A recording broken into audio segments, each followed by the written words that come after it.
गरीब बहू के ससुराल आए बिन बुलाए मेहमान। खुशी की शादी रवि से हो जाती है और वह अपने ससुराल चली आती है। ससुराल में उसकी सास शिल्पा, ससुर रामलाल, जेठ गोपाल, जेठानी संध्या और उनकी बेटी पिंकी के साथ रवि भी रहता था। आजा नई बहू, हमारे छोटे से आशियाने में तेरा स्वागत है। पता नहीं सासू माँ को ये गरीब खाना आशियाना कहाँ से नजर आ रहा है। जेठानी जी, मेरा कमरा कहाँ है? प्लीज बता दीजिए, मैं बहुत थक गई हूँ, मुझे आराम करना है। हाँ देवरानी जी, चलो आओ, मैं तुम्हें तुम्हारा कमरा दिखाती हूँ। संध्या खुशी को कमरे में ले जाती है, जहाँ टूटी फूटी दीवार देखकर बहू का मुंह बन जाता है। देवरानी जी, कल तक तो ये कमरा सासू माँ और ससुर जी का था, मगर आज से ये कमरा आपका और देवर जी का है।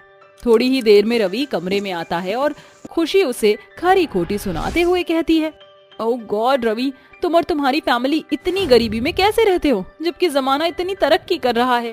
क्योंकि मेरी सोच से एक खुशहाल घर ईंट पत्थर के मकान से नहीं बल्कि प्यार और परिवार से बनता है। चलो अब सो जाते हैं। शुरू में तो खुशी को अपने ससुराल में कई दिक्कत होती है, मगर अपनी जेठानी संध्या को देखकर वह अपने ससुराल में ढल जाती है। वहीं रवि उसके कहे अपने कमरे में एसी लगवा देता है और फ्रिज ले आता है। खुशी, अब तो तुम खुश हो? हाँ रवि, मैं बहुत खुश हूँ, थैंक यू सो मच।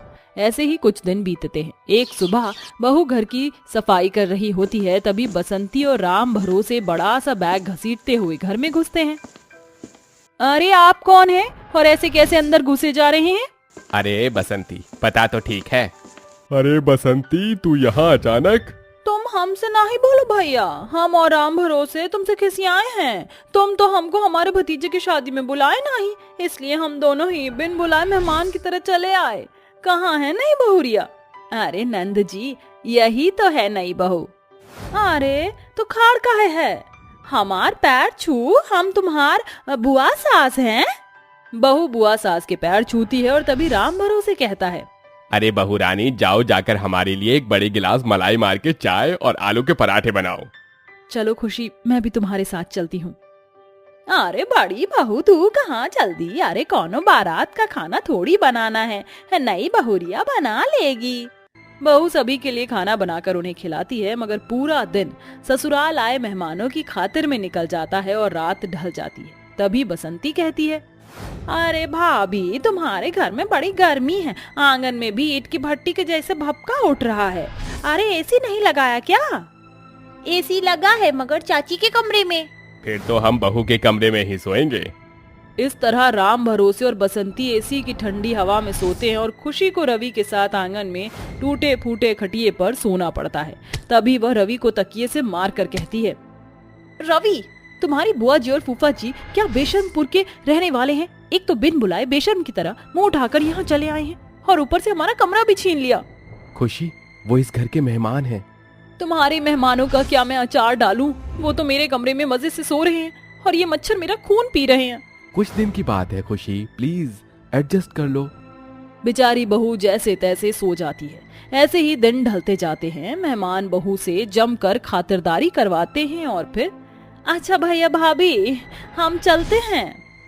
बसंती और राम भरोसे के जाने के बाद बेचारी बहू सुकून भरी सांस लेती है कि उसी शाम चंपा कली अपनी बहू और 4 पोते पोती के साथ घर आती है। अब ये क्या मुसीबत है जेठानी जी? ये कौन है? खुशी, ये चंपा कली चाची हैं। अब इन्हें यहाँ किसने बुलाया? चाची जी हमेशा अपनी मर्जी से आती हैं और जाती भी हैं। अरे कैसी हो जीजी? आप सभी की बड़ी याद आ रही थी, तो मेरे पोते पोतियों की स्कूल की छुट्टी पड़ी है, तो उन्हें घूमने की जिद करी और मैं आपके पास आ गई।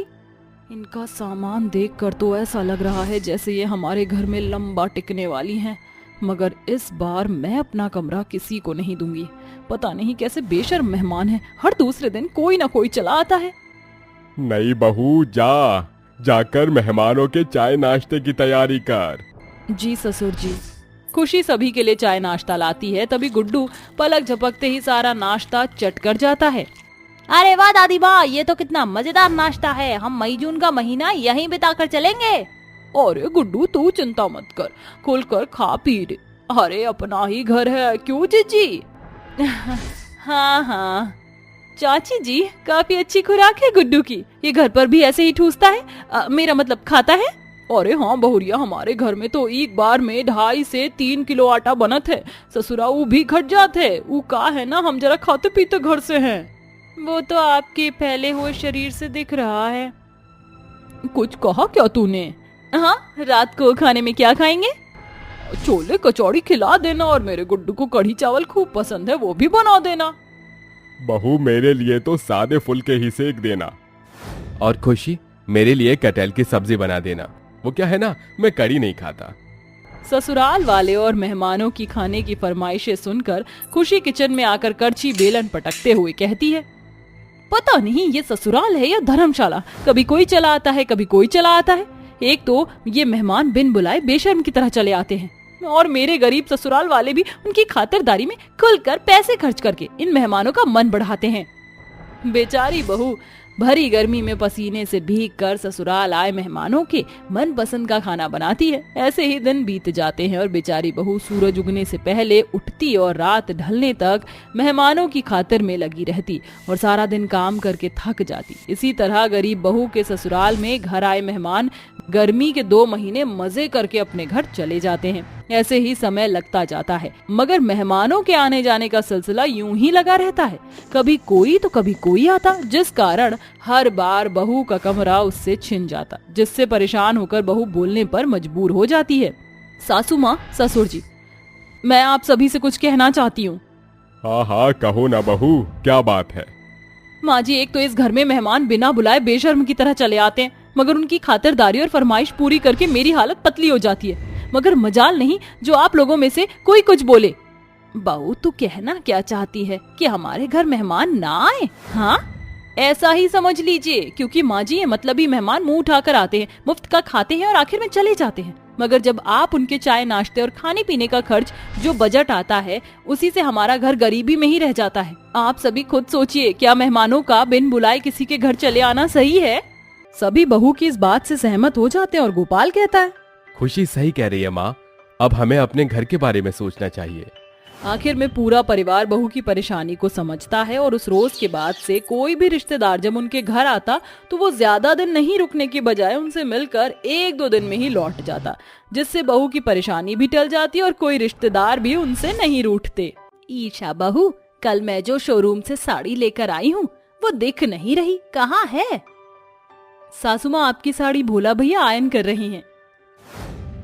ओ गॉड ईशा बहू, तूने भोला को मेरी साड़ी आयन करने को दी ही क्यों? तुझे पता है ना, पूरे 1 लाख रुपए खर्च करके मैंने इमीडिएटली कल वो साड़ी मंगाई थी। इन गए गुजरे गरीबों को हम अमीरों के कपड़ों की कीमत का क्या पता होता है?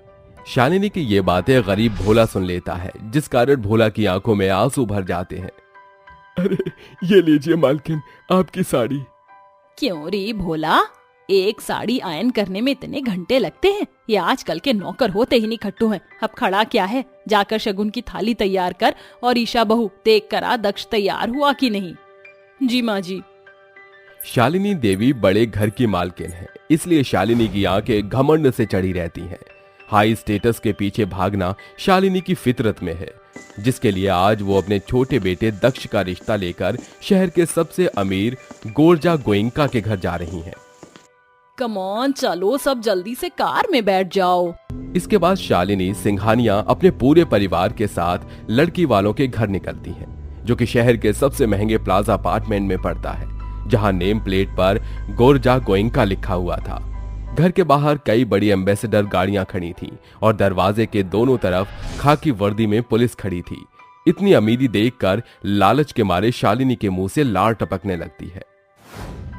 ओह माय गॉड, इतनी लग्जूरियस लाइफ, ये गोरजा गोइंका तो मुझसे भी रिच ही रिच है।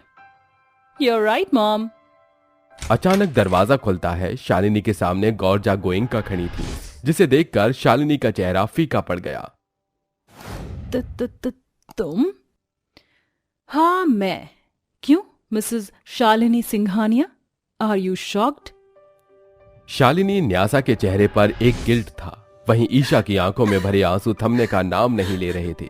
आखिर कौन है गोरजा गोइंका? क्या रिश्ता रहा होगा गोरजा और ईशा का? ये जानने के लिए हमें कहानी में पीछे जाना होगा।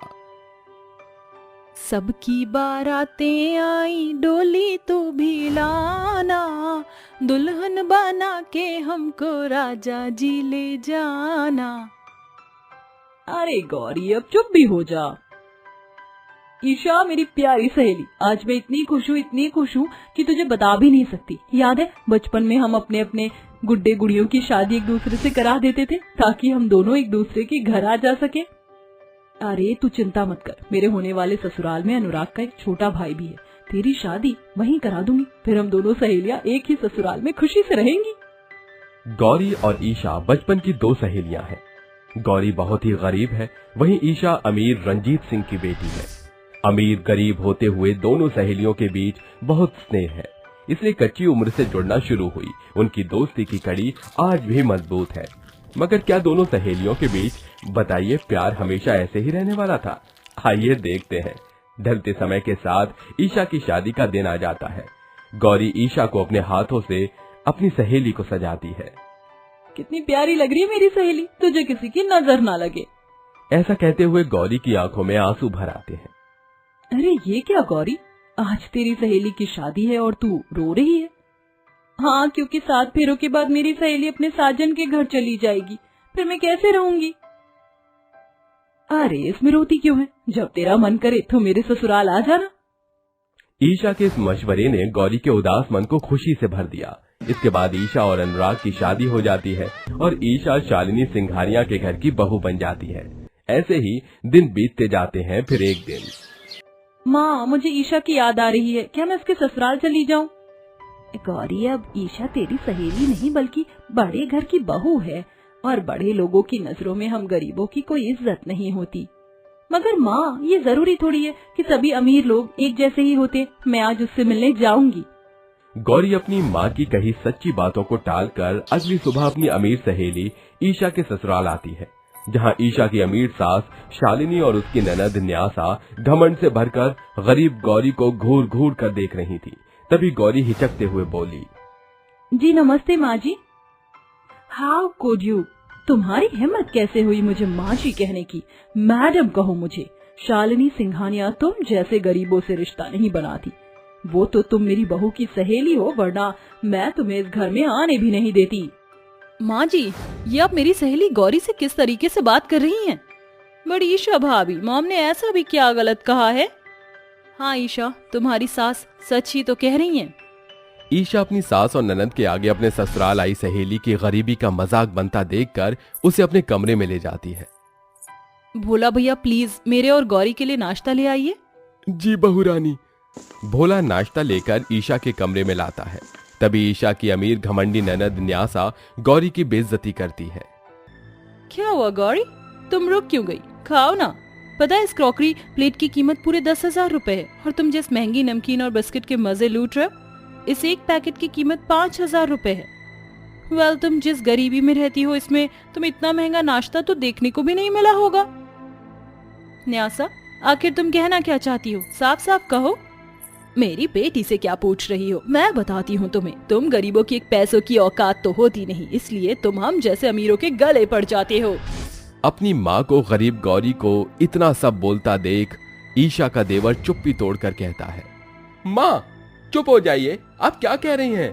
अनुराग, सासू माँ मेरी सहेली की गरीबी का मजाक बना रही हैं और आप चुपचाप खड़े होकर तमाशा देख रहे हैं। मैंने कहा था क्या तुम्हें अपनी गरीब सहेली को ससुराल आने का इनविटेशन देने को? है लुक योरसेल्फ और देखो अपनी इस गरीब सहेली को। हमारे और तुम्हारी इस गरीब सहेली के स्टेटस में जमीन आसमान का फर्क है। रिश्ता बराबरी वालों के साथ होता है ईशा, समझी? Mom was right. ये गरीब बस मुफ्त का खाने के लिए हम रईसों से रिश्ता जोड़ते हैं।